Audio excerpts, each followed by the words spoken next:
Bom dia a todos, meu nome é Carlos Eduardo, sou candidato a deputado estadual pelo Partido Novo do Rio de Janeiro. Bem-vindos ao nosso canal. Hoje a gente vai ter a satisfação de conversar com o Ricardo Rangel, que é candidato a deputado federal, também pelo Partido Novo aqui do Rio de Janeiro, e a gente vai bater, o papo de hoje vai ser sobre cultura. Oi, Ricardo, bom dia. Obrigado pela paciência de ter vindo aqui, pela gentileza de ter recebido a gente. Bom dia, Carlos. Obrigado a você pela oportunidade. E eu queria que você falasse um pouco para a gente sobre os mecanismos de financiamento da cultura.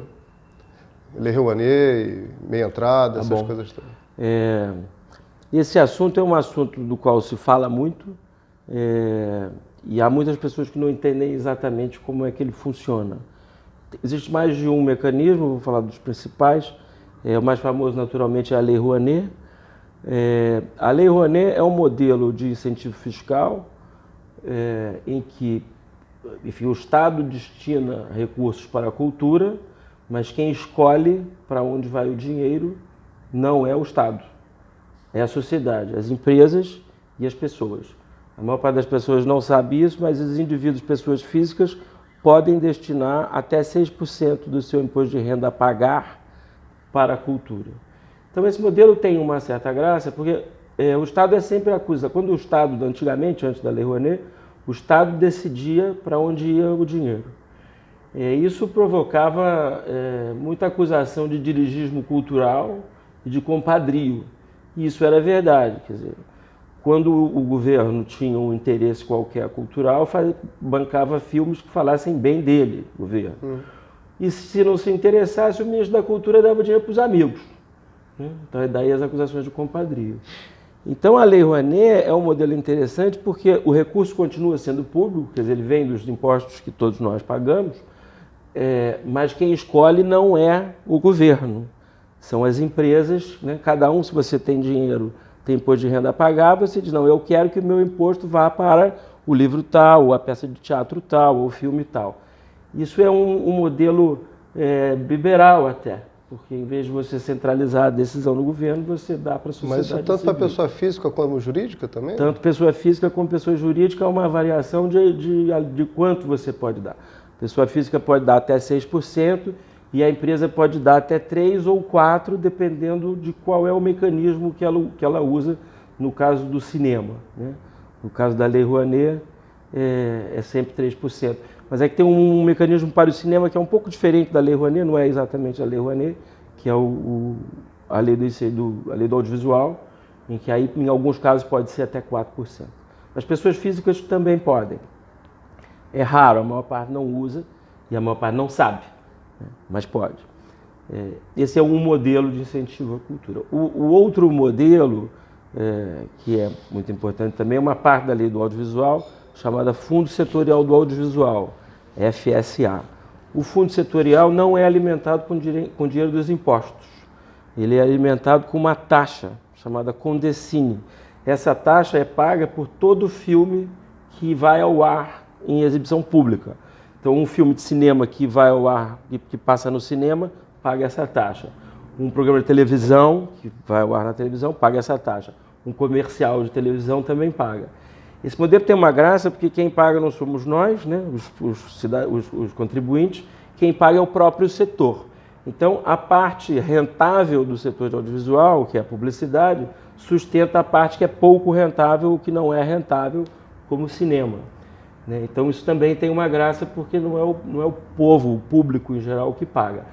Por outro lado, existe uma coisa da qual eu não gosto muito, que é esse fundo ele é todo regulado e administrado pela Ancine, que é a Agência Nacional do Cinema e que é um órgão governamental.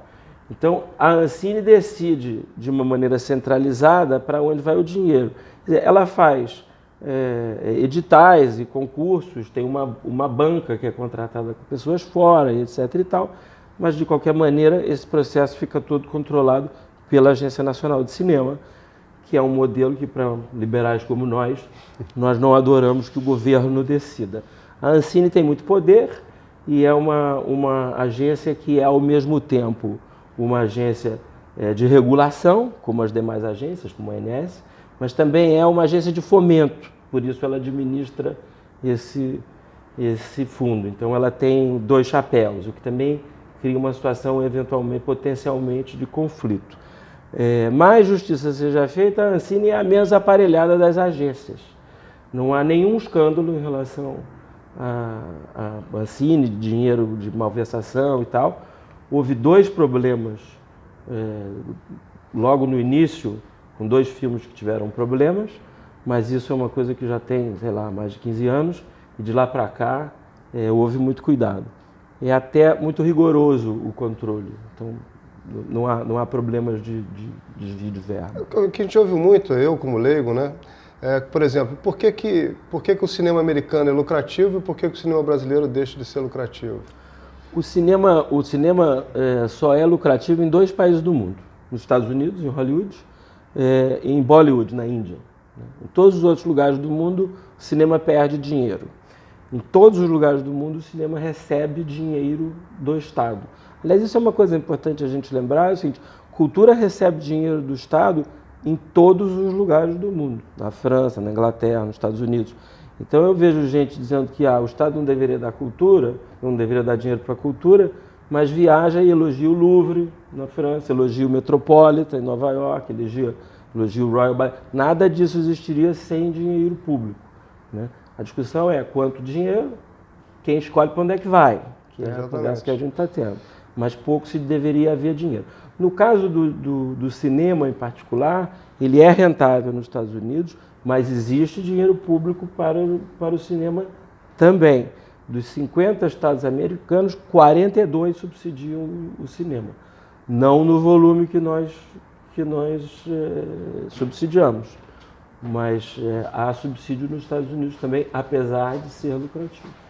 Entendi. E em relação à Lei Rouanet, quando você determina dinheiro público, por exemplo, para o teatro, isso não reverteria num ingresso mais acessível para a população, ou então algum outro modelo que o Estado também participe do sucesso do evento? Isso reverte, a questão é se é suficiente. Quer dizer, para você receber dinheiro da Lei Rouanet, você tem uma série de obrigações que você precisa cumprir. Entre elas, tem um determinado número de ingressos gratuitos, tem um determinado número de ingressos a preço subsidiado, dependendo do que for, tem um determinado número de ingressos, um determinado número de espetáculos gratuitos, de exibição pública, esse tipo de coisa. Então, há uma porção de restrições e de exigências.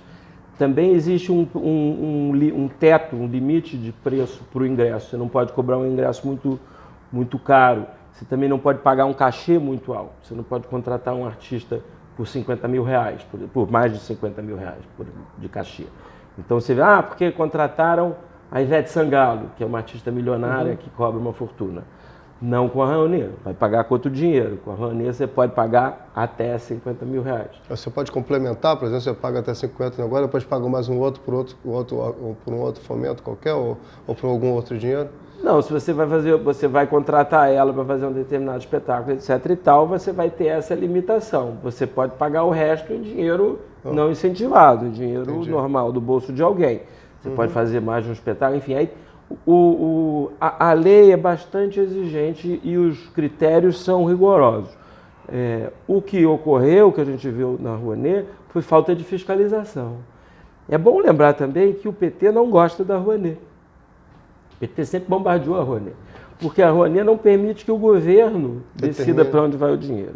Então, se você lembrar, o Juca Ferreira, que foi ministro da Cultura durante o governo do PT, ele fez uma campanha muito forte contra a Rouanet e contra a lei do audiovisual, porque ele reclamava que o Ministério só tinha 20% do orçamento, que os outros 80%, quem decidia era o público. Então, a fiscalização foi muito ruim.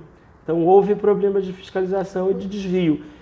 É claro que uma lei, o desvio, né, você burlar a lei não é a lei. Uma porção de gente avança o sinal vermelho. Você não vai acabar com o sinal vermelho porque as pessoas avançam. A lei pode ser aprimorada, mas não é uma boa ideia você acabar com uma lei só porque ela está sendo burlada. É melhor você fiscalizar bem, se a lei for boa. Como é que a população determina para onde vai o dinheiro especificamente? Você dá o dinheiro e depois você abate na declaração do imposto de renda. Para onde é que vai o dinheiro especificamente? Eu faço uma doação específica, seria isso?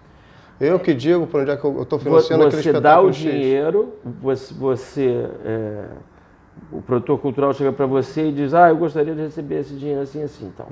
Aí você tem que, enfim, preenche lá os papéis e faz a transferência de dinheiro para aquele cara. E para um espetáculo específico. Para um espetáculo específico, tem Entendi. uma conta, você só pode mandar para uma determinada conta, o espetáculo tem uma conta bancária, você manda o dinheiro para lá, recebe um recibo, um comprovante, e quando chega na hora de declarar, fazer a sua declaração de imposto de renda, você diz, olha, eu tenho, sei lá, R$1.000 para pagar de imposto, eu vou pagar 940 e 60 eu já dei. Isso. E, na verdade, até a gente deveria mudar esse limite para ser 30 de abril, a data, em vez de 31 de dezembro. Como é 31 de dezembro, a maior parte das pessoas não dá, porque você tem que dar o dinheiro na frente. Isso. Se você fizesse na hora da declaração, você teria muito mais pessoas físicas dando, seria bom. Mas é basicamente isso, você dá o dinheiro e quando chega na hora do ajuste, você paga o que falta para completar. Aqui também profunda criança e adolescente é a mesma coisa, né? Bom, está chegando ao fim do nosso tempo, foi um prazer ter o Ricardo aí. Obrigado, Ricardo. Obrigado mesmo pela gentileza. Obrigado a você. Aqui, obrigado mesmo.